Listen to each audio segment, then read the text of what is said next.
Welcome to the 10th episode of Uncorked, a cult wines podcast where we take you behind the scenes of the fine wine market. I'm your host. I am the co-founder and CEO of Cult Wines, and as ever, I'm joined by my co-host, Jay Stevenson. This week, on today's episode, we are very fortunate to be joined by one of the leading lights in English sparkling wine. We have Luke Spalding with us, and we're very excited to have him here. Luke's currently the general manager and viticulturalist at Everflyht vineyards in the UK. And he really is the intersection of winemaking, of brand, and a real focus on regenerative farming and vineyard management. So we're really excited to hear more about his story and what he's up to. So welcome to the pod, Luke. Yeah, welcome, Luke. Thank you very much, guys. Really nice to be here. So nice. Let's go about English wine. Not many people know about it. Yeah, exactly. I mean, a lot of people overseas will probably cast a few aspersions around the quality, I think, of English wine. I think there's a natural tendency to people to be quite dismissive of it. I think that's changing over the last few years. But yeah, I think when I got into it, when I first got into the wine industry, which was 2012. Before that, was in publishing. Always collected wine, but when I got into 2012, first bottle of wine I had from England was Camel Valley Rosé. Right. And I was blown away by it. And that was, 2012. Back then, I think you could have picked up an English sparkling wine and probably hit and miss on about 1-2 out of every 5. Yeah. Now, I don't think you'd miss at all. So what was your experience and knowledge of wine pre-2012? Pre-2012, that's a short version. Dad was an alcoholic. And he taught me everything. So we would crack open a bottle of wine over our Saturday roast. Right. Water it down from the age of 6, 7. That's when he started watering down wine for me. And then every year he'd water it down less. And then, he taught me all about the old classics and stuff. And then that kind of led into me collecting a little bit of wine, just getting really into the passion of it. Yeah. And it went from there. And but from like a viticulturalist perspective, vineyards. So that happened in 2013, 2014. Right. So I was at Le Manoir for a private function, and they met Som, and Som said, "You know too much about wine. You need to do something with this." Yeah. And I was just like, okay. A good friend of mine said, "Just go do something. Just quit your job," which I did. Did my WCTs 1 and 2, and then walked away from my publishing career. Right. In 2013. No, 2013, and then got into wine merchants. And that's how I started. Yeah. Got up to a junior buyer level, and I was doing my WSET 3, and started to learn a bit about winemaking and viticulture. I was just like, actually, I don't want to sell wine. I don't want to be the end person. I want to be the start of it. I want to be the first hand on, and that's where it got to it. Sent about 150 letters out for an internship.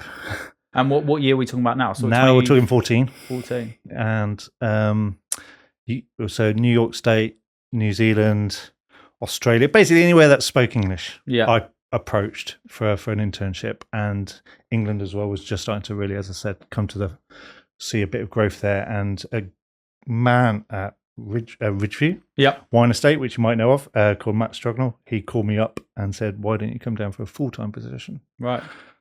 That was at the end of 2014, started at Ridgeview 2015, January. And what was the role he put you into? Apprentice, basically vineyard apprentice. Right, okay. And worked my way up to be his assistant manager. And by 17, I'd already met the Ellises who own Everflyht. Right. And at the end of 18, I left Ridgeview and went to Everflyht. Do you know what the most remarkable thing is about that story? It's just the rapid rise that you've had, because I think considering your position today at Everflyht, which is obviously one of the leading lights, exciting properties in the English wine scene, and obviously your responsibility there and obviously driving some really exciting projects.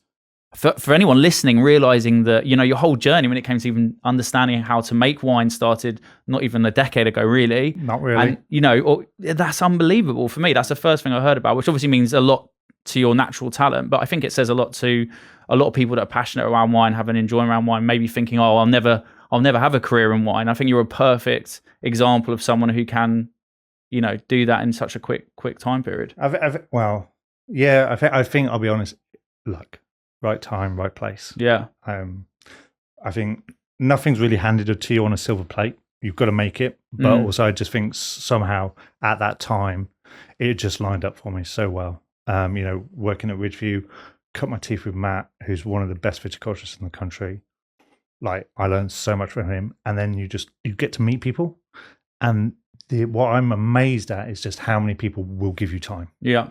Like, coming from industries where they're all a bit closed, they don't want to share knowledge. You said publishing, right? Publishing, it's really, really a different mindset. I was trying to work out on the side of, just as I was hearing your journey and that, and it being so fast paced, whether it was sort of that nature of your publishing career that, because you're at the front of that sort of that field in terms of producing the the material, etc. Was that what kind of then made you think, I want to be a production end of fine wine? I mean, my first university degree is publishing and graphic design, so I've always loved creating stuff, and I think that's translated quite well into wine. But yeah, I had no experience in farming. I had no experience in growing grapes, making wine when I got into Ridgeview at 2015. Yeah. But they gave me the opportunities.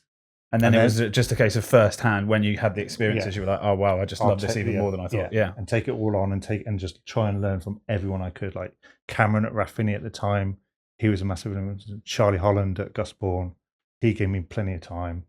Ben Walgate at Tillingham, again, he would give me loads of time just to talk me through their processes, how they did it, how they thought. And I just tried to be a sponge. Yeah. I'm not saying I've got any original thought at all. I just soak everything up and just try and make my own pathway through it. Yeah. So yeah, it's been quite a journey. And then when I met the Ellises, they allowed me to continue to grow, which was fantastic. And then together, Ben and Sam, we decided to basically make Everflyht. I mean, listening to your story and the kind of risks you've taken in your career, obviously getting into wine and going into the unknown a little bit in terms of where you might end up, and now you have ended up in English sparkling wine. Do you think that kind of reflects your personality and your character to be in kind of uncharted territory in terms of building a reputation and status of English sparkling wine? Is that fair to say? I mean, yeah, English wine is pioneering. I don't think anything I've done is pioneering. I would just try to make a passion work. Because I was very clearly not happy where I was in publishing, and I've always loved wine, and I just thought, how can we make this work? And I think it was just literally almost two ships lining up at the right time where I could like jump across and sail off on the English wine journey, and it does suit me. One, because I don't speak any foreign languages, but two, you are right, the opportunity was there to get it. Like, because there wasn't many people in the industry at that point, it was still unknown. How quickly I was able to just go through it, was great. And again, so that's interesting. You see the kind of the fact that it's quite pioneering at the moment has given you more kind of mobile, upwardly opportunities. 100%, because there's not many people around there. In terms of winemakers, and I'm going to offend some people here, I personally think there's about 20 winemakers in the country that are stellar. Right. Absolutely. Are you stellar. in that? No. Are you in that league table? No.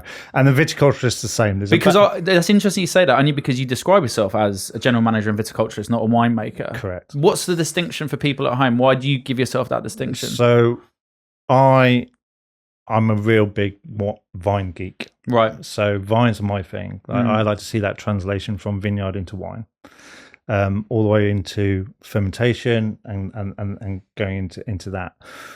But I cannot get on with a lot of the winemaking in terms of the day to day. I prefer chaos.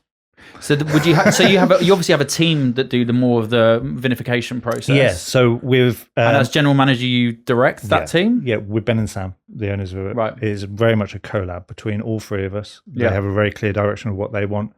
They brought me on to help them realize that vision. And then we've had this go out to Hambledon, and we rent the space at Hambledon. Yeah. And we get our wine made there. So we have a really nice team. We have a really nice working relationship with Hambledon, which is the oldest commercial winery in the country. Yeah. And Felix is. And how old's that? Just for listeners at home, just so they have some context. I might get it wrong. So 1972. Wow, that surprised me. I didn't think you were going to say that old. No, 1972, oldest commercial winery. Obviously, the big one that everyone knows about is Night Timber. Yeah. So that was 1989, and then second to that is Ridgeview, 1995. Right. So that's kind of like a brief. So Hambledon at that time was just doing Germanic clones, still wines, and then they kind of transitioned into sparkling a lot later after Nye Timber and Ridgeview. Nye Timber is... See, that's even for me. I didn't realise Nye Timber was that old. Yeah. Yeah, it's Yeah. only people realised Nye Timber when Eric bought it Yeah. in 2007. Yeah, and obviously put a lot of money on the marketing and the branding. And Yeah, and that's where... And I've never taken anything away from Nye Timber. Nye Timber helped English wine go places that it would never have got. Yeah, the flag bearer. Yeah, the flag bearer for sure. And then you've had, obviously, Ridgeview, Gusbourne, all come through to also help, and Chapel now as well.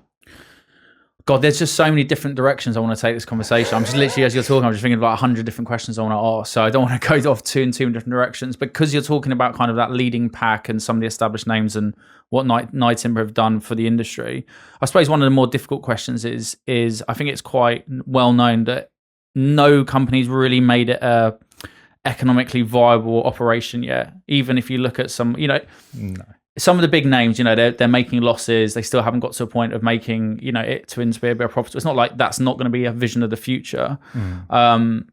So like, even with those big names that are instantly recognizable, they've still got a big job to do to find that pathway to being, a viable commercial success.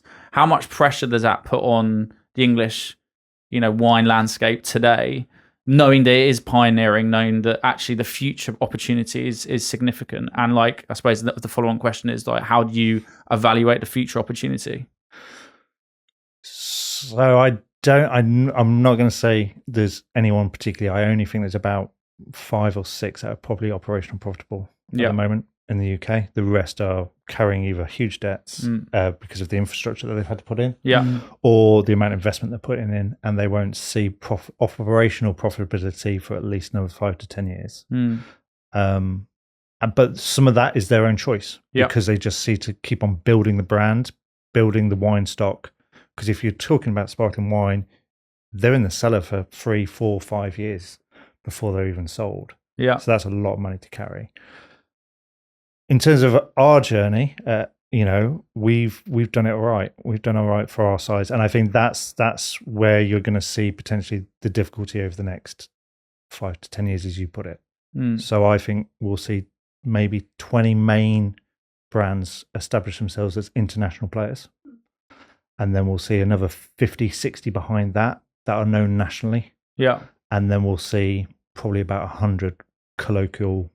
They're known within their county. And I think that's it. I think because of just the whole wine market in general at the moment is seeing a little bit of a tricky stage. That's what fascinated me, especially the first time we spoke, because it very much feels like, for all the world, there's that kind of thinking when the overheads come into play, and that you might want to then rush things, but you're obviously very big on wanting to maintain things back, make sure that you're not effectively rushing that product forward before it's ready.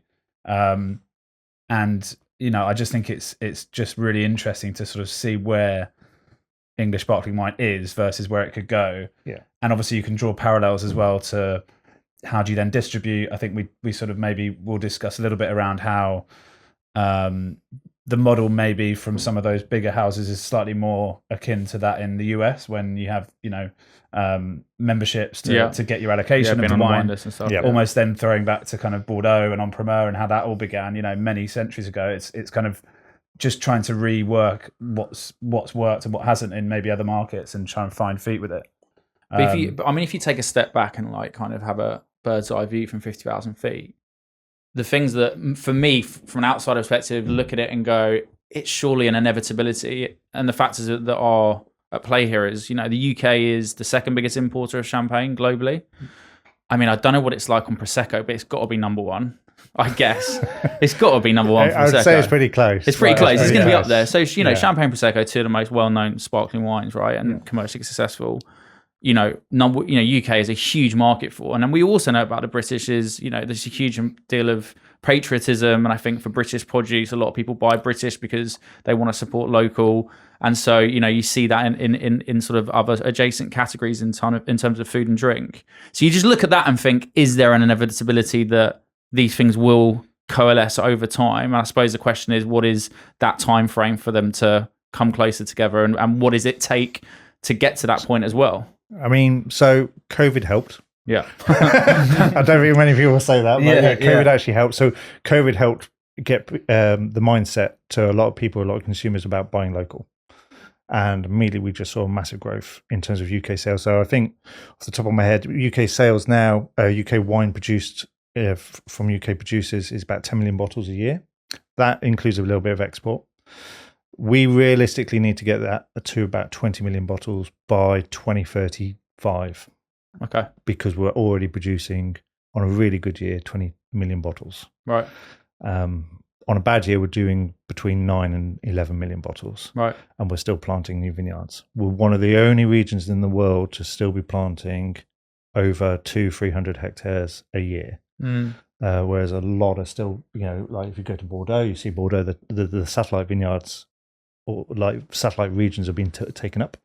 Same in California, same in New Zealand, same in Australia.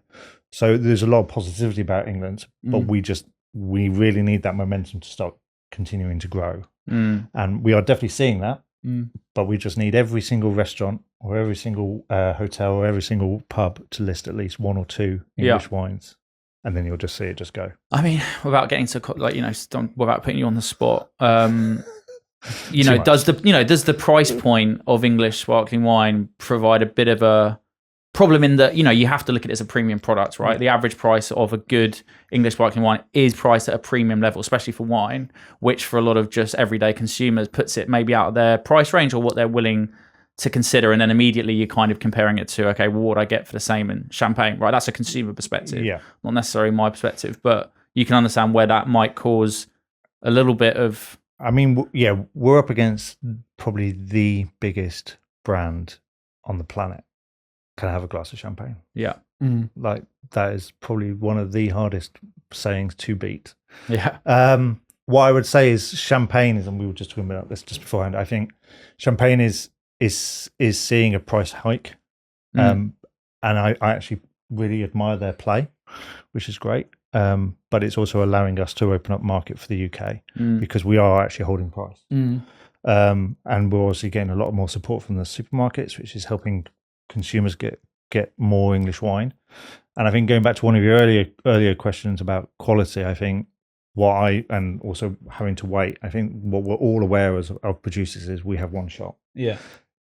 To a new customer. If we do not exceed or match their expectations when they buy a bottle of wine, they will never come back to the category. They will go back to champagne or they'll go back to Prosecco. So there's a lot riding on English wine at the moment. Yeah. In a nutshell. Yeah, that's interesting that you reference. So to your point, I think continued growth in the champagne sector, which, to be fair, in our world is one of the most obvious places to be looking at the moment for upside and growth because it's been a fantastic performing region. Interesting to think that actually that just opens up that slight layer of dissipation in price between the top Grand Marques and top vintages for English sparkling wine. Don't get me wrong, they're doing a blinder because they're doing what Burgundy did. Whereas Bordeaux expanded their vineyards, Burgundy held everything tight. Yeah. And if it became a scarcity, Champagne is doing exactly the same. They'll have bad vintages. If you still want us, you've got to pay this much. Yeah. Which is opening the market up for English wine quite nicely. Yeah. Look, I mean, I've always been a big proponent of English wine ever since I made a national embarrassment of myself on TV, calling it English wine sparkling multiple times. But yeah, despite those faux pas, I was going to slip that in.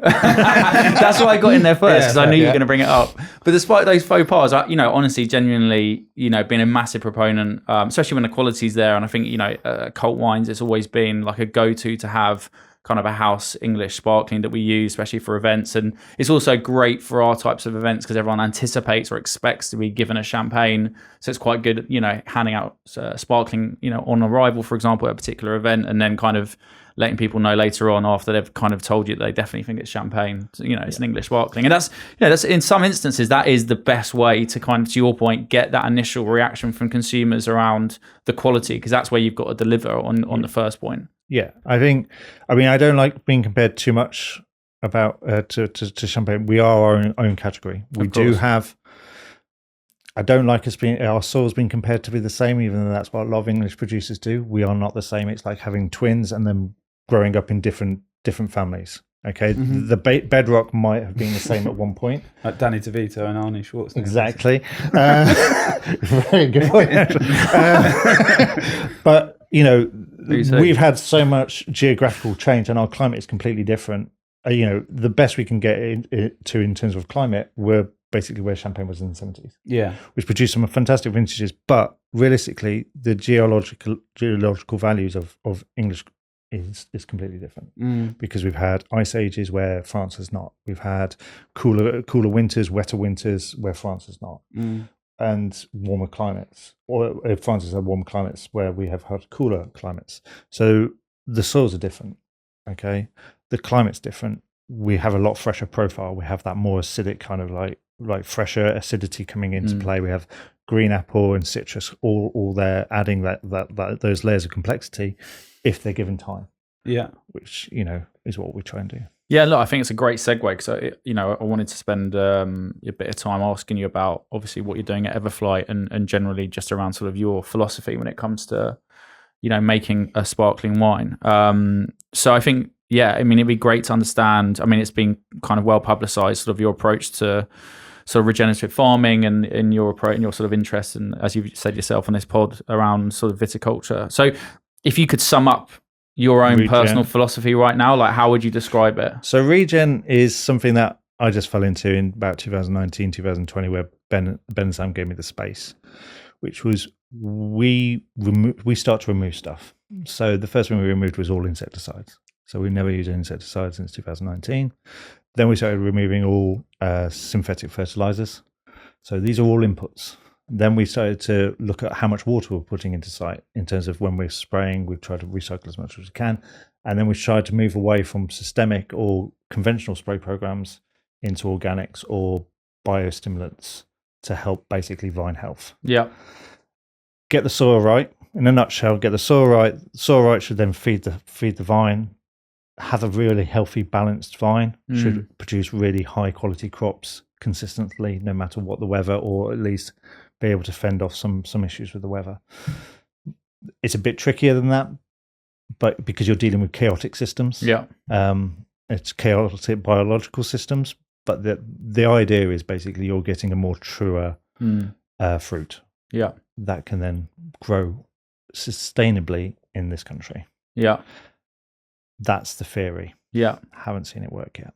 No, I mean, look, I think it's a great philosophy to have, and I think I always use a really bad analogy. I don't know if you agree or disagree, but my analogy for people that may be less experienced around wine is around sort of a Michelin star chef, which is they with all the best ingredients in the best kitchen in the world, they're going to be able to cook you a 3-star meal. Okay, if you take Claire Smith and give her ingredients from Sainsbury's Basics, like she'll still make a great meal, don't get me wrong, but it's not going to be at that level. And flip it the other way around, despite me thinking I'm a great chef, if I went into her kitchen with her ingredients, I would nowhere near be able to recreate anything that she can in terms of what she puts on the plate. And I think the analogy for me there is just around sort of like the first place any great wine has to be is in the vineyard with producing good quality fruit, because without good quality fruit, it doesn't matter what you do in the vinification process, it doesn't matter what you do in the cellar, it doesn't matter what approach you take, you're not going to make a great wine. It has to start with the product that comes from the vines. It has to. I think we generally see that a lot with the fruit that comes off our fields that we manage, mainly because of just, I'm not going to like me saying this, on paper, Everflyht shouldn't work. The site should not work. Controversial. No, controversial. You might not have to wear this, but let's. So Everflyht on paper, if you're looking at a textbook in terms of, that's like the main quote we're going to take away when we put this pod out. in terms of viticulture, should not work. Okay, the site should not work. You're digging it deeper. Okay, but and that's what when I met Ben and Sam and we went around the Everflyht estate. At the time, it was called Chalk House, and their house there on the estate is called Chalk House. We walked around the whole estate, and I was just like, we're on clay, and we're in the lowest point. We've got a lot of drainage issues. We've managed to fix that. They put money in. We've really spent time on like evaluating the site and getting it into the right place. It's a frost pocket. Again, that causes issues. We've got wind exposure. That causes issues. But it also helps us in terms of the disease reduction. Yeah. Okay. So there's all these minuses. But with the regen and how we manage it, because I do believe the human hands in a cool climate or a pioneering area has more of an influence than anything in terms of climate or soil or anything. It's that kind of influence it has on the site. We've managed to actually make it work. We time and time again beat the odds and produce an amazing fruit that then goes into our wines. The only time it's ever failed is 2024. Yeah. And we lost everything. And that wasn't just us. Yeah, You know, that was countrywide, that was Europe wide. Yeah, it was a very, very from like difficult much year. bigger producers. Yeah. I mean, it was a challenging year, but I think testament to Ben and Sam, we just basically brushed ourselves down, got up, and we just went the next day. Where do we go next? Yeah, and start again. What would be interesting, I think, maybe for listeners at home, if we just do a quick, like almost like a crib sheet of what is Everflyht in terms of the different cuvées you make, the grape varieties involved in those different cuvées, and maybe just a headline, like how you would describe each of them, just so people at home, if they're interested in drinking and tasting. So Everflyht is basically we specialize in sparkling wine. That's all we do. We don't do stills. We were thinking of doing stills, but we've decided not to. And we do cuvée. Addition range of cuvées. One is in front of us, and then we've got our late release, which is basically the cuvée but aged for 5 years, 6 years in cellar. So a lot more cellar aging, a little bit more structure to it. So whereas the cuvée in its original form is more forward in terms of terroir and like that fruit driven, we then see how the cellar work comes into play with barrels and then that timing leads in bottle.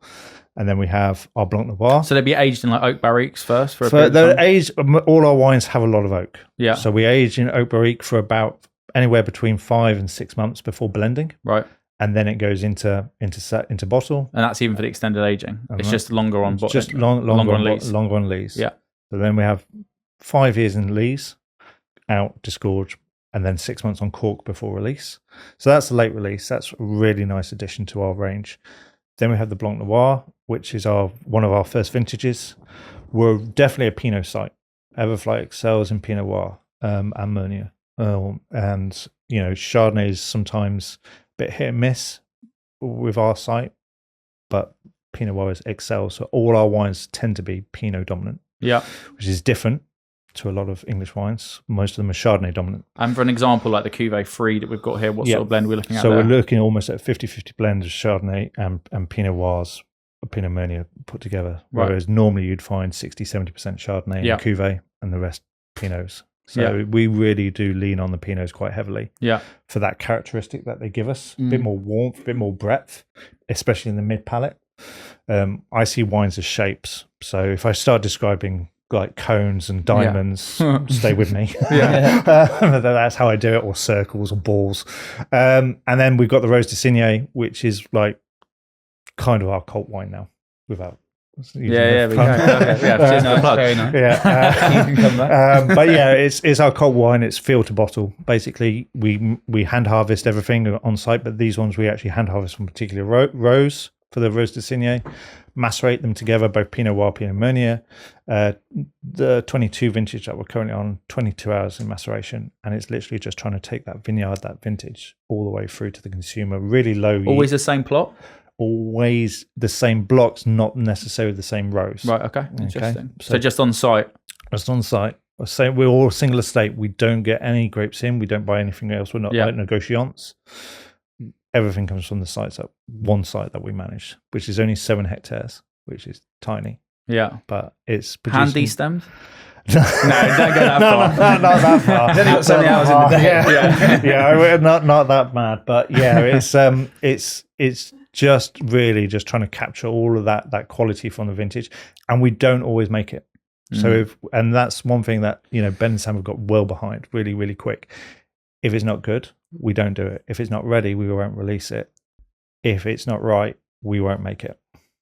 I think it's great for people to hear that, because it just kind of talks to like the artisanal nature of English sparkling wine at this current juncture, because I suppose there probably isn't really any mass-produced English wine at this stage, is I mean, what would you class volume-wise as mass-produced? I suppose just in some of the vineyard practices that you would see generally at kind of much higher volume produced wines. I mean, we are seeing machine harvest now come in. Yeah. Obviously, because some English wine producers are now trying to really go heavily into stills, Right. and obviously we need to then hit a certain price point. Yeah. So I understand that point, that why go into machine, and machine harvesters now are getting so advanced, they're pretty good. I think when a machine harvester learns how to whole bunch pick, then I think that would be the game changer. Yeah. Especially for Champagne, England, how we are set up. I think that would be the big one. Where if you can have a machine run through the night, whole bunch picking rather than just bashing the vines and just getting the grapes off. I think that would be the big change. But we'll see. I think we're 5 to 6 years off with that one. Yeah. Technology is coming. The technology is there. Yeah, no, I mean, I just think already, just in my still relatively, I would say, this whole market for me is something that I'm trying to dive a bit deeper into. But I just think it's fascinating as far as I'm looking at the project and knowing, obviously, you had the challenge in 2024. Just sticking to your guns with what effectively is a much more specialist version of what's already in quite a small market. It strikes me that if you can get this right, and obviously really hope you do. I mean, what we have in the glass here, I was going to say maybe a bit more detail on this because it's fantastic. Thank you. Yeah, we're hoping to go for every single award under the planet this year with this wine, because I think it's in a good spot. So yeah, this is where we have probably the most winemaking influence. Felix does a great job with us in terms of sourcing the right ones. Obviously, we get our own barrels in, so we deal with 4 cooperages across France, and then we kind of put certain parcels into from each day of picking into these barrels or tank or amphoras. And then we just basically start bouncing each one off each other and see where it goes. We have definitely a style now with this, and I keep on going back to how much we've put into this. The 2018 harvest, we totally sacrificed and put it into reserve wine. Yeah. We didn't make a wine from it. It was great, but we didn't make it. We made a reserve wine to go into these future wines to build the base. Yeah. And that's a Solara system. So every year we top up. And what's the base for the Cuvée 3? So base of the Cuvée 3 is 2021 vintage. Yeah. It was a really, really tricky year, but actually looking at it now, I think it's one of my best. Right. Because it was so tricky. Yeah. Going back to that Underdog. Yeah. I think in 21, a bit like 24, if you made 1 or 2 mistakes, that was it. You were going to lose everything. Yeah. Yeah. So it was great to get a really decent vintage off in 21. And then the acidity profile that's come with that cooler vintage has really started to pay dividends in terms of the structure in the wine. You kind of get that real nice core in the wine, and then you've got that nice diamond at the front, so it's kind of like really, really pointy. You can kind of see the shoulders come out with the oak and the MLF. So malolactic fermentation, we do 100%, and then it just tapers in, so it's like really nicely tapers in. It's almost like a kite shape. I think the thing for me that was immediately impressive is the nose. The aromas on the nose, it's so beautiful, it's so perfumed, it's really attractive, and it's a bouquet that I just keep going back to. Yeah, I mean, you could smell that all day. It's just that kind of spring flowers. It smells like this. Well, it smells like kind of like spring just going into summer. It just gets you into that sort of mood. And I agree with you 100%. I mean, I think I've spoken about it on the pod before.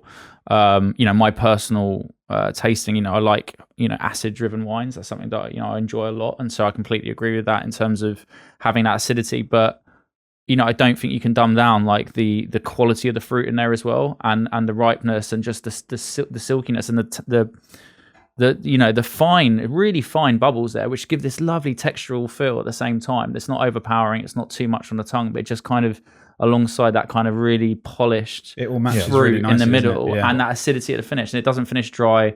It's got a nice finish, nice salinity to it at the end. Yeah. And the first thing you're thinking about is I can't wait to have the next sip of that. I'll tell you, it's only 2 grams of dosage. Yeah. So it's super dry.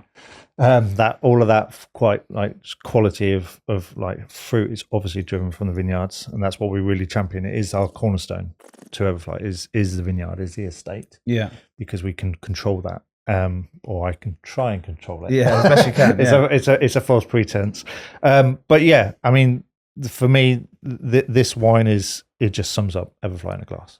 And English wine is getting more and more like that. You can find now, as I keep on saying, English wine across the board. You will find really, really good English wines. Yeah, no matter where you look now. And what's the sort of price point on this one? Retails at £30 a bottle. Yeah. So right in the keen spot for most consumers, which is where we wanted it to be. I'm a student of wine, I want the wines to be accessible, and Ben and Sam got on board with that pretty quick, that we want our wines to be accessible. Yes, we've got some sneaky things in the pipeline that are going to be a bit more higher. Yeah. And we're looking forward to releasing those. But want this to be accessible. You can be clever with that as well, right? Because obviously if you get following at this level, like with anything, not just within wine, but I do think that's really going to be crucial to your point around brand. And even I'm just thinking back to what you said around hoping that not just for your wines, but English sparkling wine being more visible, more accessible in pubs and places like that. But I do think there's that massive, then sort of, we kind of touched on it last episode where the people at the very last point of sale, whether it's a sommelier at a restaurant, or I do think it's really important to make sure that it's placed in the right areas, because like in the wrong hands at the wrong pub, people are going to find, without the context, they're not maybe going to. Yeah, for sure. But you are seeing, I think in London, I see a lot more pubs now that have, the house champagne will be English. Yeah. And you are starting to see that take up a little bit more. I think in the south, we've definitely got it. Yeah. So when you go further north, of course, like Cheshire, Manchester, where I'm from, that seems to be still tricky. Going even further up to Newcastle, Leeds. I'm up to Scotland tomorrow, so I'll let you know how that one looks. So it's tricky. We just need.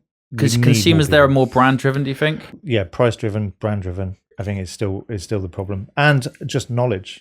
People maybe not aware still of English wine, because we've got so many wine estates now in the southeast. Within 20 minutes, 30 minutes of London, the education is so much more there. Yeah. Or the availability is so much there. Yeah. Compared to the north. I still thought you were going to say at least £5 to £10 more per bottle.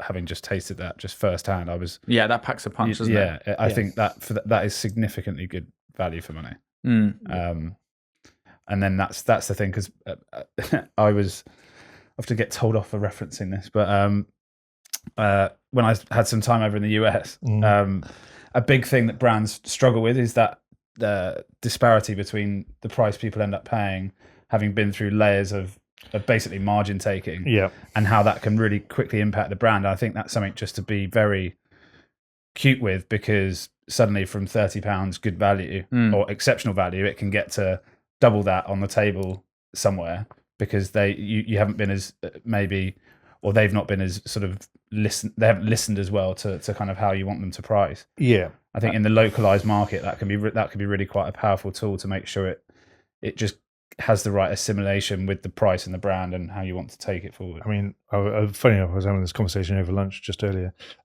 Duty and VAT in this country is not helping us. No. Not helping anyone. And exports as well. We've come so close to having US exports over the last 2 years, and unfortunately, the word of tariffs have put one or two importers off over the last 12 months, 18 months.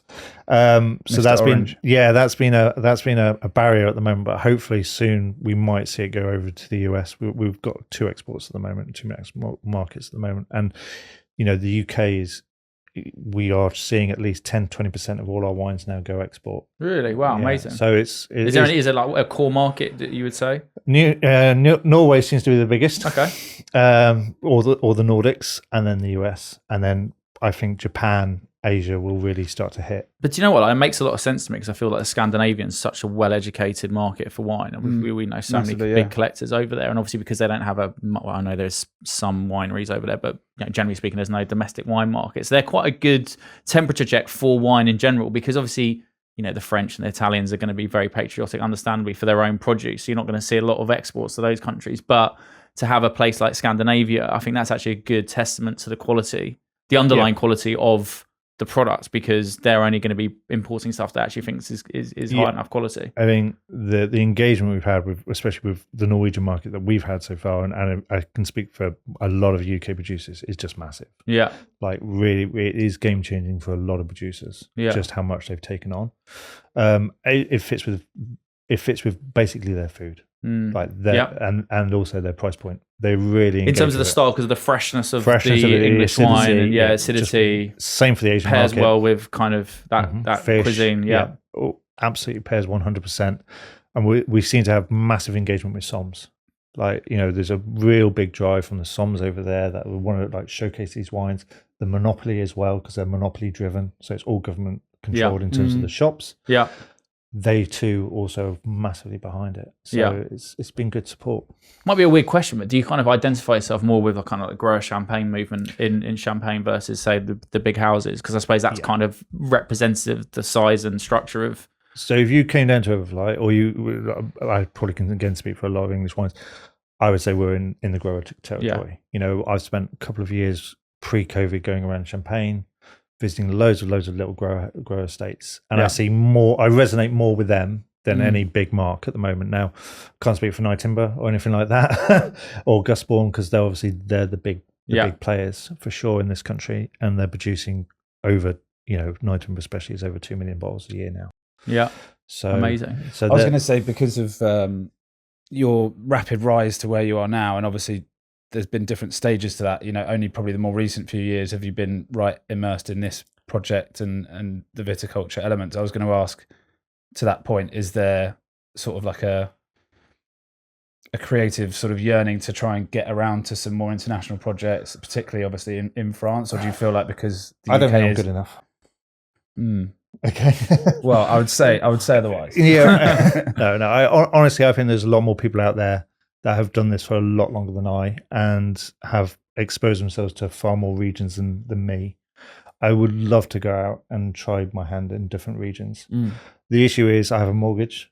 I now have a child of 3 weeks old. And I don't think I can up sticks and go. No. But I would like to try and see as much as I could. So I'm hoping to go to New Zealand soon and see some regen projects over there. Go over to California, which is massive into regen, and learn from those guys. South Africa as well. I think we're seeing some really, really amazing projects. I think. So do you find yourself immersed in outside? Not well, it's still work, I guess, but in terms of kind of research and trying to stay close to the regen side of what is obviously making your project unique. I would like to do a PhD. I've got a PhD in the making. Nice. I just got to decide about what it's going to be, but it's definitely viticulturally led.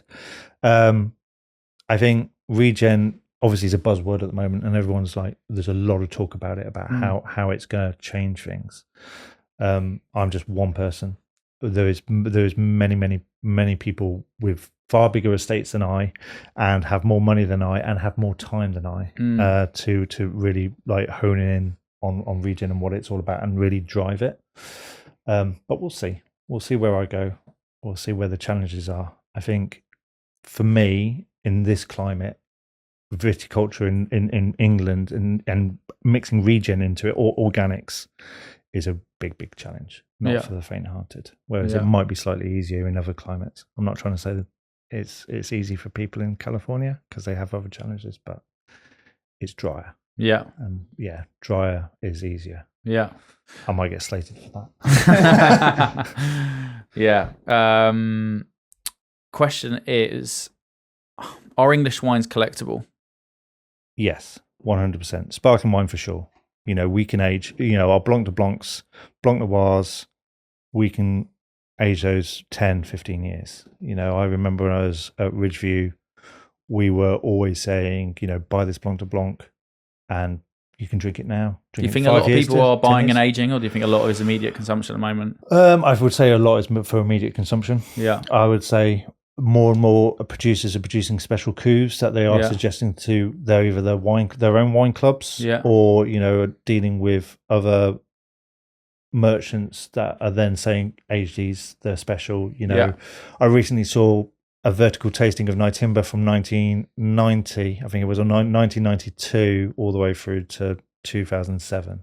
Organised by them or private? Private. Wow, interesting. So that's interesting. Okay, so there is obviously people starting to happen. So I think the brand awareness needs to increase. I think people's knowledge of just how similar the profile is in terms of how ageable they can be compared to champagne, because champagne is like massively collectible now. When I first got into collections, the acidity levels would suggest it has ageability. Right? I mean, that's it. Talking to some MWs that I know really well, they see with that acidity profile that it will just keep on going and progressing. It obviously depends whether you do malolactic fermentation or not, and keep it straight.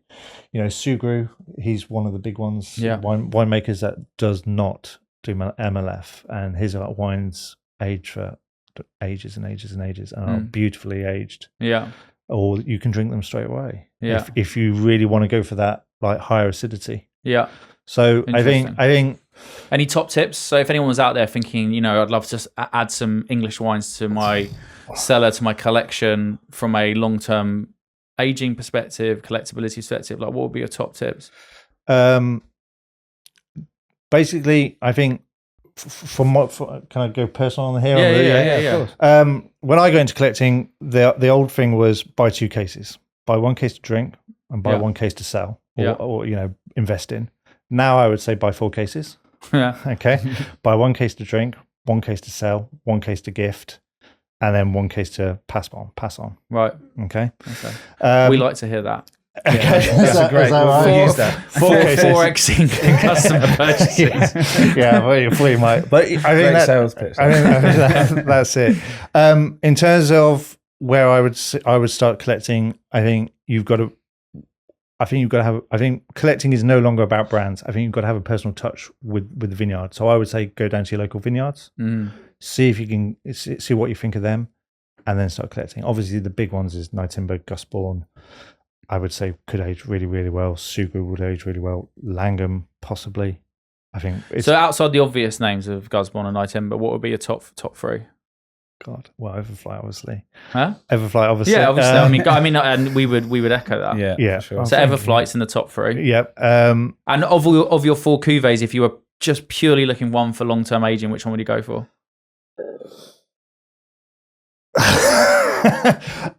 I would actually. We haven't released it yet. We have a Blanc de Blanc in the works. Oh, I thought you said the Chardonnay's not good. No, well, I say Chardonnay's not good. It's a harsh thing to say. Sorry, you said it's the most. It's variable. the hardest one to grow on the Everflyht estate, but it does. So therefore, when you do have a Blanc de Blanc, it's amazing because it's the hardest one to grow. So we've never done one since Pressure makes diamonds. 2023. Is it diamond shaped? It is not diamond shaped. It is not diamond shaped. I haven't actually tried it for about 6 months. It's still in cellar. We're waiting to see when we're going to release it. But that one, when that lands, that's probably one of the ones to go for. That's for the sure. one to buy 4 of. 4 cases If you can. not bottles. Yeah, if you can get your hands on it. Yeah, if you can. We've only made 2,000 bottles. Wow. So as you say, we are really, really small. Our total production is 20,000 bottles. Yeah. So that's in terms of other English wines.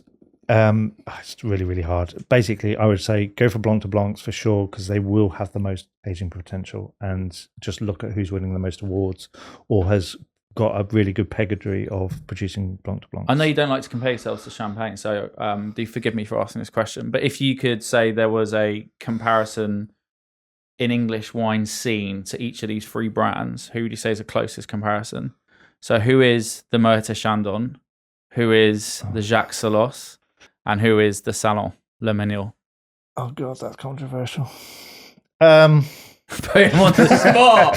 He's not going to be welcome to any trade tastings anymore. No, I'm going to be. Well, you're in the hot seat. Everyone's salon. No, I mean, look, I think diplomatic answer about to come. No. Here we go. Moët, I think, just in terms of sheer size, now it has to be Nightingale. Yeah. Okay. If you'd said Bolly, well, it would have been easier. But yeah, Moët. Go on, who would be your Bolly answer? Well, I would say Hambledon. Right. Okay. Yeah, I think they're producing some really good stuff, which is why we chose them as winemakers. Yeah. Salon is easy. Where it's not, it's a split one. Dermot or Tommy from Langham.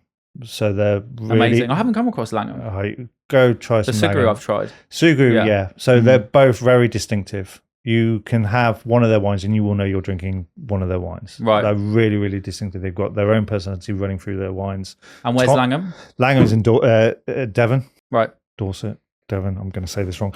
He's going to kill me. That area. Yeah, that area down there. And Tommy's doing the West Country. Tommy's doing some fantastic, winemaking down there. And really, really, he's really young, really passionate, fantastic guy. And he's producing some really amazing wines that are just one-off pieces, like unicorns. Amazing.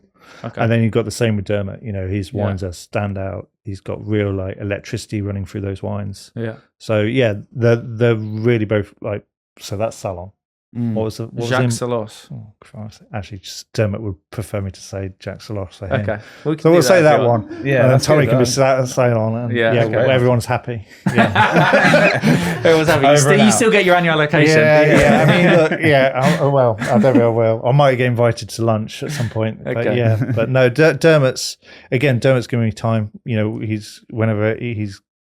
I've had a question about winemaking. He's always popped over and said hello, and same for Tommy. I might actually see Tommy tomorrow in Scotland, so that'll be fun. Have some lunch.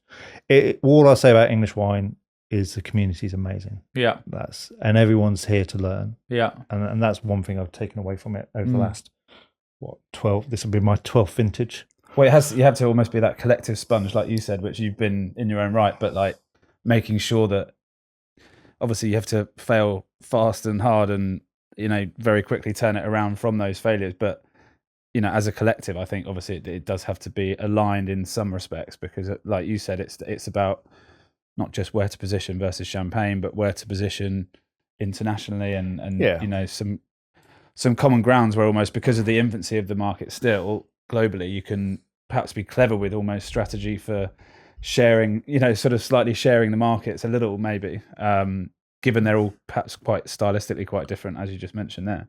Yeah, I think English sparkling wine, as I said, is now well established. We all know English wine is, in terms of the people within the industry, wider wine industry. I mean, it's just generally the consumer is the barrier at the moment, and when that fixes itself, we'll be flying. What I'm excited about in terms of climate is where we will go with still wines. In the next, we've got Pinot Noirs really coming. Essex is the kind of hotspot. Essex is a hotbed, and that's because of London. I'm convinced London's now almost like a heat dome or like a pressure dome, and it's we get a load of bad weather sometimes come over the Atlantic, through with the southwest winds, and that London position is actually pushing that. What's the well-known one in Essex that's got quite a few awards? Danbury Ridge. Yeah, so they're producing. But I think their locations, they say it's like one of the. I mean, climatically for the whole of the UK, it gets like the best sunlight or something. Crouch Valley, Danbury Ridge. Yeah. You've got the Jackson family that have just come over and planted over in that region as well. So you've got international people coming. Jackson family from US. Yeah. Oh, okay. I didn't know that. Interesting. So they've just planted. Charlie Holland from Gusbourne has moved over to be their winemaker. So wow. Okay. And what, still whites and still whites, reds, and I think they're going to do sparkling. Yeah, I think I tried one Pinot. I don't know what vintage it was. It was still quite lean, but yeah. Danbury Ridge. But definitely the improvement scale is obviously going up a lot. Actually, one question when we talked about the collectability, just quickly, vintages as well. Just for anyone listening at home, we've got some great tips for things to seek out. But vintages, like top 2 or 3 vintages, maybe stand out for consumers to think about when they're looking for something. So best ones I've had so far, 18. Yeah. So fantastic year. And did you make a wine in 18? Yeah, so that was my last vintage with Review. But I wasn't making wine at that point. I was just, growing the grapes for them and helping them get them into the winery. But the Blanc de Blanc from that year was fantastic. Was it a hot year? Yeah, really hot. Super hot, super dry, amazing. 21, I think, could be a really interesting year. Which for is a lot. One of the bases for this. The base of this, but it's probably not one of the flagships. 22 and then 2025, I think is going to be the one coming along. The one I'm really excited to see what happens with blending this year. So you had an easy year last year, did you? Fairly. I mean, it was low. The vintage, in terms of yield, was low because obviously what happens the year before has a knock-on effect on the following season. A bit like where you see shadow years across vintages. You have like 2009, 2010. If you have a good 2009, you'll have a good 2010. Or if you have a bad 2012, you'll have a bad lower. You could have a really nice quality year. But it's almost sometimes there's excess energy in the vines. Yeah. I sometimes find that in Burgundy when they have really bad yields. Obviously, we've just had it with like the 24 vintage, like kind of year after, and you sometimes get that kind of energy back in the year after, maybe. But it's interesting to hear that the yields were low. But the yields were low, but quality was fantastic. And so 25 for sure when they come released, but they won't be released for 3-4 years. Yeah. But right now on the market, 18. Really try and go after some 18s. If you can find them for 2014s, we're pretty good. So 14, if you're going back vintage, 18. And what do you say? 21, obviously, 21, the base for this, and 25 is obviously a long time 22 from now. as well. 22, but it'll be I think the acidity profile is a bit out on the 22s. Yeah. Too warm. Too dry, too warm. When do you pick? What time of year? So it's changing rapidly. So we are normally typically first week, second week of October. Right. We were done by the end of September in 25. Wow. So that just shows you how How things are much it's moving. changing, Yeah, and I think, if you look across mainland Europe, where they're picking now in sometimes August, sometimes first week of September. And that's just nuts how much they've moved. But yeah, typically October. If you're in the third week or fourth week of October, it's going really wrong. Yeah. It's gone wrong. It's not a great season. Probably stop, go home, pack up. Yeah. It's not going to be great. And that's what we saw in 24. We knew it was going to be bad because we weren't picking until like the third week of October. I've got one more question just popped into my head that I hadn't asked earlier. You mentioned around the 2 grams of dosage for this. Are you generally low dosage across all of the cuvées? Any zero dosage or all We've around the come same close. So the Rose de Signy is 1 gram. Right. The late release and the Blanc Noir, we tend to go a little bit higher, so 6, which is still low. Yeah. But yeah, low dosage is what, sub 7, right? Sub 7. Yeah. Anything that's sub 6 is extra brute. So we try to go that lower point realistically, just to try and keep that purity of style, purity of light vision. Yeah. Yeah. Interesting. And obviously you can't talk for everyone in the English wine scene, but is it generally most people are at the lower end of the dosage or? No, so the average for the UK is between 8 and 10 grams. Right. So you're just particularly So again, you're low. slightly unique in that. Yeah. Respect. Yeah. I think that's a really good angle though. Because you get a more natural ripeness in your fruit, would you say? Is that the reason for it, or just a stylistic decision? I mean, we push it. When we can, we do push it. Yeah. And even with this like higher acidity that we saw from the 21s, we've managed to go low, which I think is testament to the barrel use and that balance that we've brought in with cellar aging on this. But I do think fruit has a massive play in terms of dosage, and I prefer it, and Ben and Sam definitely do now, because it just keeps a connection between nose palate, and you don't see a disjointedness or you don't see a confectedness coming through with a heavy dosage. Yeah. So I quite like it. It has a real nice purity of style. It's not for everyone, but it is for a lot of somms and a lot of people that we work with. You mentioned you're going to put this into a lot of awards. Yeah. Obviously, I did notice that you got your first Robert Parker wine rating and review. Were you happy with that? It's all right. It's okay. It's all right. I mean, I don't tend to go for a lot of things. I personally just want to see a couple of awards come our way. We were very unlucky when we first launched. We got straight silvers across the board, right, with our first cuvee, and Ben took me aside and was just like, "Why did we not get a gold?" I was like, "We were 2 points off, Ben. 2 points off. We will get it." Which awards, like Decanter Awards? So or Decanter, IWSC, IWC, and then we actually got a gold with Tom Houston, who now works for Decanter, when he did a report on English wine, and then English sparkling wine champagne championships. So we'll go for the full set again. I mean, obviously, as your previous experience as working at a wine merchant, obviously coming in as a kind of salesperson on the commercial side, obviously what Jonathan and I do, critic scores is whether big. You love them or loathe them, it's a real critical part of the process. Yeah. I mean, I do. We have actually started exploring, kind of using AI for more semantic analysis of tasting notes rather than just looking at a score, because we think that's a really interesting area to go into. But, unfortunately, scores and numbers on the door do have a big impact, especially in the market that we're in. It's such an influential factor when people come to making the decisions. But it can, if I was a winemaker, it must be kind of frustrating sometimes to have like your whole vintage or years worth of work, especially when you've got a cuvee that's like a Solera, come down to an arbitrary number. But the flip side is, I'm sure if suddenly someone came out and gave you 99 points, you're going to be like, oh, thank you very much. We'll take that one. Keep that one on the website. I think one, it validates the work. Yeah. Okay. It helps validate the work, but it also raises the profile. I remember one classic story, which was with a Norfolk's vineyard. They won Decanter for their Bacchus. They sold out their entire vintage within 4 days. Yeah. And obviously they didn't have too much, but it changed that business overnight. And that was Wimbury. So that was Wimbury Estate in Norfolk, and it just changed it. That's what I was going to ask you off the back of so many of the things you've said around challenges, both in the vineyard with 24 vintage, but also even just more like everyday things. Like you've just said, you've got your young newborn, you've got a mortgage. I guess from all of the aspects you've had involvement in, not just within wine, but in business as well. Like what would you say over the next 3 to 5 years is success for the project? And are you defining it by just profile, in which case obviously critic reviews are going to help that, or is it more a case of finding new markets? You know, how do you sort of see success? I mean, first off, profitability. Yeah. Validate the theory, or Yeah. validate the hypotenuse, and make sure that Or it disprove the fact it shouldn't work. Prove the fact that it has worked. Yeah. Prove the fact that it is successful, and then we go forward from there. Like, you know, what do we do? What is the next phase of Everflyht after that? Once we've hit that milestone, the next one is just keep to our guns. Do not sell out. That's all. That was another question I had, which was off the back of it, which was a little bit around that. You know, clearly you've now moved towards, and it sounds like you maybe tried to have a bit of hand on persuading that, you know, lower dosage was kind of where you wanted to take it. Is that do you think going to come?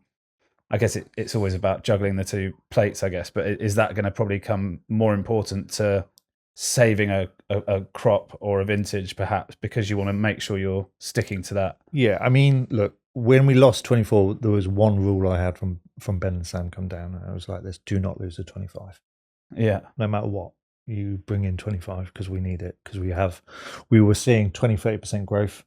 We can take a hit on 1 year because it's sparkling wine. You can massage things out. You're not so exposed to, say, still wines territory. With 2 years of hit, that would have been hard to massage out. We would have lost a lot of customer base, and we can't do that. We're so young. People are really starting to explore our wines. To then suddenly go to a load of trade accounts, we haven't got any. We would just lose. We would just literally go back. So. Yeah, there are always some hard decisions, but I think in terms of stylistically about where the wine goes, we have to hold true on that, and I think that's the main thing, and that's what I love about it. You know, and with all the brands, you know, I see in English wine there is a lot of that. Once they've found their place, they are sticking with it. Yeah. What's in your cellar that's not sparkling?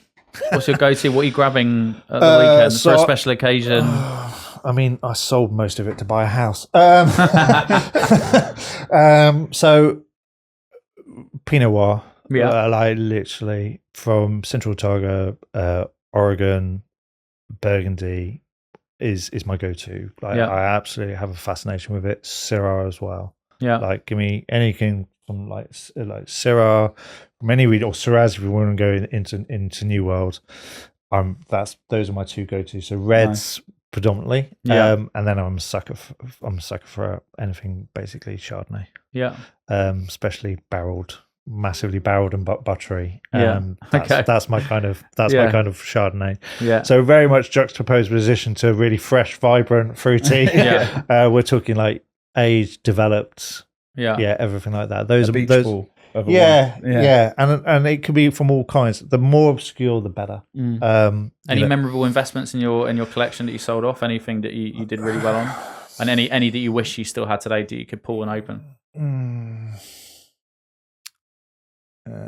So Montrose, 1996. Okay, nice. So I sold that one off. Yeah, and that helped actually fund the next collection. And then that really was a more kind of portfolio-led collection that I built up. I've always had a soft spot for anything Saint Julian. Yeah. Nothing major, no major big growers. Yeah. Soft spot for Talbot, Gloria, because I just love the backstory of Gloria about how they got their vineyards during the war, which were actually first growth, second growth vineyards. I'm desperate for a reclassification. But yeah, no, nothing too major. But it was more of just fun, just of collecting. Yeah. At one point, I think I had about 240, 300 bottles. Amazing, nice. Some just one-offs, some cases. Yeah. That I never even saw because I bought them and then sold them. Yeah. They were on a platform somewhere, and they went off the platform and then made some money and bought a house. Yeah. So yeah. Will someone one day be able to buy a house when they sell off their English sparkling wine collection? Not with the current rise of house prices in the UK. Maybe in Spain. It's too far. Maybe in Spain you might be able to, but you need a property crash and continued English sparkling wine boom. I do think they will keep on going. Obviously, we've seen a few £100 bottles now being produced and sold already. So which ones are they?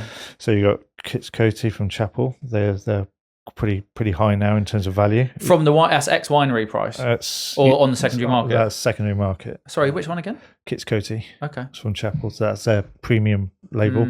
Gusbourne's got a fair few now. 51 degrees. They've got that premium wine. Then obviously, so that was a bit of a high price Night Timber's got their premium range. Exon Park have got some really interesting wines coming through. Yeah. So Hampshire based, and then I'm sure Hambledon will have one or two lying around soon. So I mean, look, it's there. The £100 mark is there, but whether we see £200-300 mark, I don't think we'll see that for a while. Yeah. Well, I've heard about this Blanc de Blanc that's coming out soon. And for me, that's where my money would go. If you can get allocation, that's right. I mean, that's one thing we're looking at, and I think a lot of wineries are looking at is en primeur release for their wine club. So forward advanced sales of vintages. That was where my head was going with it, or which is like you kind of got this opportunity to try and think of maybe ways to offset in protection of the identity of the wine. You can maybe start thinking about offsetting some of that that cost impact if you were to lose things. But then again, if you're running that model and then you don't make a 24 vintage, that then hampers things. So I mean that's where my wife, I should say, we met at Ridgeview. And then we got married like 7 years later. She's going to kill me if I don't remember that, right? We can edit that. But she helped set up their wine club, which is I think now 750 members. Oh, brilliant! And then you've got Gusbourne, Squeries. They've all got like 1,000+ members. We've got a really small one at Everflyht. We're like 100, and we're only looking to go to 200. And then Hannah moved over to Artilium, and she set up their wine club, which is now already 200. But Artilium is a smaller estate, not small. It's bigger than us. It's 120,000 vines, but they've already got, they do stills and sparklings, a really, really cool, really edgy still wine market, and they've got 200, 300 members already. And I think there is a real demand, from what I can see, from Wine Club. So if we've got these people interested in Wine Club, why aren't and they are like clearly that collecting meat from wine. butchers type of local buying as well. But like obviously you were out in the US for a while, and obviously you would have seen it a lot. I mean, it's such a badge of honor in the US to be on these mailing lists. The amount of times, even when I was with you occasionally on doing events and tastings, and like people would just be like reeling off all the different. That would be like almost like the first thing that people would start talking about. Who do you get allocations from? Oh yeah, there's. And everyone had their own little just like place or person or a phone contract. Yeah. So, there goes my allocation that's coming out each. But people were really passionate about like which ones were on their list, and kind of like they always, they were really attached to them. So I find it does create a real strong sort of connection between like the individual and the brand. Yeah. I mean, and that's why I was going to go in the old days. I think when I was collecting, previously we were collecting because they were this growth or they were this brand. Now I think people need to have that resonance with either the grower, the maker. They need to really understand what's behind the wine to make it, to actually want to collect it. So I think the story is more important than actually sometimes the wine or the brand.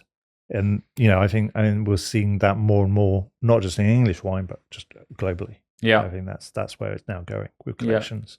Like everyone wants to find the next unicorn wine. Yeah, something that no one's heard of. So we were saying, like, I know these guys, these are really cool. They're doing something exactly. Just out of a small cellar. We had a very short interruption from our producer who made us realise that we'd almost gone the whole podcast without tasting this absolutely superb Rosé de Saignée, which you've talked about. Maybe we can reintroduce slightly before we get into tasting it and sharing our thoughts. But thank you very much for sharing. Well, thank you. So Rosé de Saignée, as we kind of said, it's so why when I got into viticulture or wine, I just really wanted to make a wine that like transcended from vineyard all the way through into bottle. And that's what I think we get with the Rosé de Saignée style. This is macerated on skins, 22 hours, and it's just trying to capture the vintage and the kind of like varieties. So Pinot Noir, Pinot Meunier, pretty much equal split, and then showcasing them to their forefront in the sparkling wine. And the colours, nuts. Yeah, the colour's absolutely beautiful. So yeah. So 18 months in cellar. So again, it's really low, like cellar aging, not too much barrel work, super low volumes in terms of production, sub 2,000 bottles. And the you said it's about 20 hours ish of 22 skin hours contact. of skin contact. Yeah. So yeah, Which is amazing to get that colour off it. I mean, that's not that long, right? In terms of what it could be. No, so we seem to get lots of anthocyanins in our Pinots. Really good concentration for that. What people might know anthocyanins are, it's the colour content in the skins. Yeah. And that's where we get the colour out. Not the pulp. Maybe for people at home that are familiar, and obviously rosé is extremely popular, especially in the UK in the summer. Like, what is the difference in a normal rosé and a rosé de Saignée that we're tasting here? So sometimes you'll see Chardonnay come into the mix, or what would have happened is the winemaker will have made a white base, and they will either make a red wine and add a certain proportion to get the colour in. Okay, so eventually you're basically drinking a rosé that's been tinted. Yeah. Whereas with Saignée or Saignée, it's made as a rosé, so it's far more phenolically concentrated. You get lots more like red fruit on the nose. Gastronomic, like sparkling wines. I think people are still coming to terms with sparkling wines being used to pair with food, but this is definitely one of those wines. This is brilliant. Honestly, I'm not just saying it because you're here. It's like a firecracker, isn't it? It's like a cold spring as well. It's like you can tell there's so much energy there. Yeah. And that's what we wanted. We really wanted like hone in on that energy, that vineyard-esque kind of like profile coming through into the wine. You know, whereas with sparkling, there's so much production going on. You know, you've got first ferment, you've got second ferment, you've got barrel usage, tank usage, or like clay or whatever way you're going in terms of medium, and then you've got cellar age, dosage, cork age. There's all of those elements playing in the winemaking itself.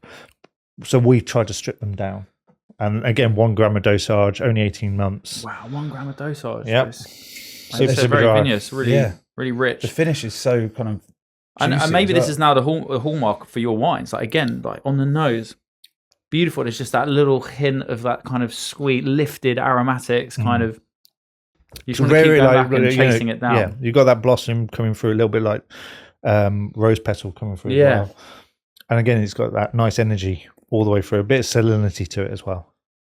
Yeah, great. So it's just trying to capture some warm weather now. Yeah, we need warm weather. I mean, that would stop raining. Would be nice. I mean, it was quite nice today, but yeah, that's what we need. Right, let me get that out of the glass. Yeah, absolutely brilliant, superb. Thank you so much for sharing that. Look, it's been a fantastic pod. We're so grateful for you coming on. As you know, we were very excited to have you here, and probably absolutely bombarded you with questions, more than you maybe were anticipating. But yeah, certainly an exciting place for us to discuss. And I know from my own personal experience, it comes up so much in conversations around like English wine, and you know, whether it's like, you know, where should I go visit? You know, where would you recommend? Or, you know, which ones should I pick out? So I think doing this and kind of like ticking off all of those questions in one go from someone who has immense expertise and is clearly on a pathway to the very top when it comes to English sparkling wine is something that, yeah, we're very grateful for. So thank you very much for coming along to the pod. Thank you very much. Seconded massively. And I think, you know, just even to be able to bring that level of additional detail to our audience, you know, we'd obviously love that to come through in support of the, you know, the brand and everything you're doing. I think it's going to be fascinating to watch things unfold, and obviously we'll wait for our allocation of the £300 a bottle. Exactly. It's going to be a while. But yeah, we'll get there at some point. Brilliant. Well, yeah, thanks ever so much. And yeah, Tom, you're going to lead us out? I'm going to lead us out, yeah. So look, first of all, if you have been listening at home or you've been watching along, the first thing I'll say is that we will put all of the information around Everflyht's wines and around Luke on the description. So feel free to have a search around and get in contact with Luke directly if you found his story interesting or you want to know more about the wines. And is it somewhere that people can visit? I think it is, right? You can do? So you can now visit every weekend from the 1st of April till the end of September. But I mean, it was just to highlight the entire region, Ditchling, which is where we're based in Village, there is 7 producers within 4 miles of that, so you can make a whole weekend of it if you really are. And you're not far wines. from Brighton as well, so you can go down to the beach and 100%. So yeah, it's a good weekend out. We get a lot of people from London coming down, so yeah. And Gatwick's only 30 minutes up the road. There you go. Heard it from the horse's mouth. Yeah. But look, this has been episode 10 of Uncorked, the Cult Wines podcast, where we look to take you behind the fine wine market. Thank you very much for listening in. As always, we ask you to subscribe on your favorite podcast channel. And of course, leave your comments. whether that's on Spotify, whether it's on Apple, or whether that's on YouTube. And if you want to get in touch and ask any questions with ourselves or our guests, then feel free to contact us through the usual channels. We'd love to hear from you. But thank you very much for listening once again. See you soon.